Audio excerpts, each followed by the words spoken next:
Office থেকে ফিরতে ফিরতে রাজীবের প্রায় রাত হয়ে যায়।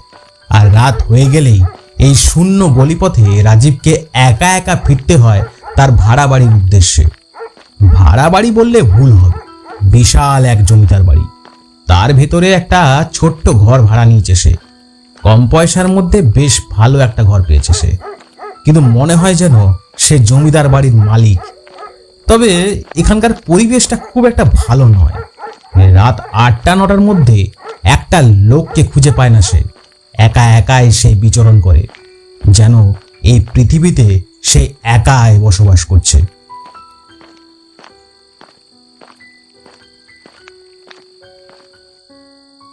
বাড়িটি পুরনো হলেও ভাড়া কম হওয়ায় সে মেনে নিয়েছিল। তবে প্রথম দিন থেকেই এক অদ্ভুত অনুভূতি তাকে কাবু করেছিল। বিশেষ করে রাতে ঘুমোতে গেলে ছাদের দিক থেকে আসা পায়ের শব্দ কানে বাজত। প্রথম কয়েকদিন ভেবেছিল হয়তো ইঁদুর বা অন্য কোনো প্রাণী, কিন্তু পায়ের শব্দগুলো ভারী আর ধীর স্থির ছিল।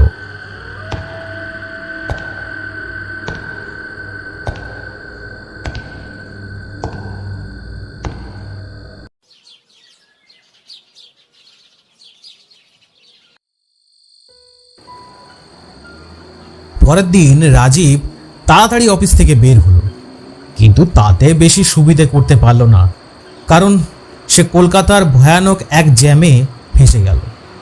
ঘুরে ফিরে সেই একই ব্যাপারই হলো তার কাছে। ফিরতে ফিরতে রাতই হবে তার। যাই হোক, আর কি করার আছে, যখন কপালে আছে তখন আর কি করব। অবশেষে জ্যাম ছাড়িয়ে বাস ঝড়ের গতিতে এগিয়ে চলল। রাজীব এবার একটু স্বাচ্ছন্দ্য বোধ করল, কিন্তু রাজীবের একটা স্বভাব আছে, সে বাসের সিটে কিছুতেই বসতে চায় না। গেটের সামনে দাঁড়িয়ে থাকতেই যেন সে ভালোবাসে।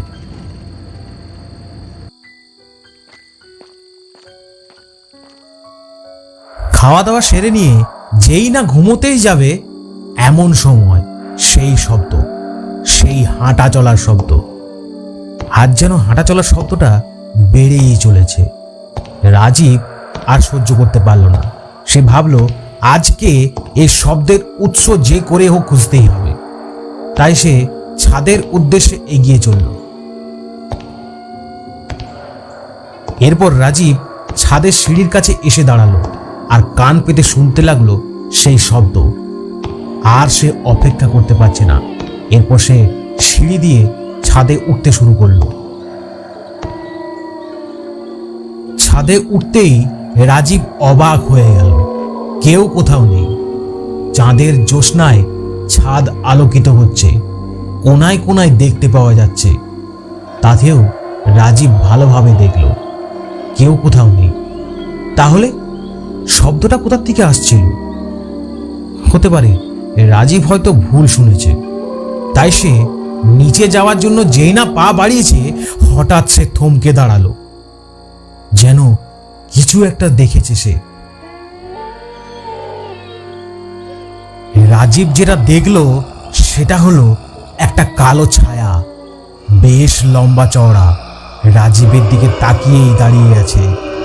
যেন রাজীবের এখানে আসাটা তার একদমই পছন্দ হয়নি, কিন্তু রাজীব কি করবে সেটাই ভেবে পাচ্ছে না। কারণ ওই ছায়া মূর্তিটাকে দেখে রাজীব আর নড়াচড়াই করতে পারছে না যেন। এরপর ওই ছায়া মূর্তিটা আস্তে আস্তে রাজীবের দিকে এগিয়ে এলো।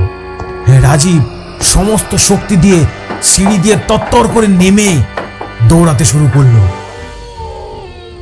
তারপর বাড়ির বাইরে এসে সে দাঁড়ালো। সে মনে করলো আর সে বাড়ির ভেতরে কিছুতেই যাবে না, বরং সে সকালে বাড়ির ভেতরে ঢুকবে, কিন্তু রাত্রিবেলায় আর সে বাড়ির ভেতরে ঢুকবেই না।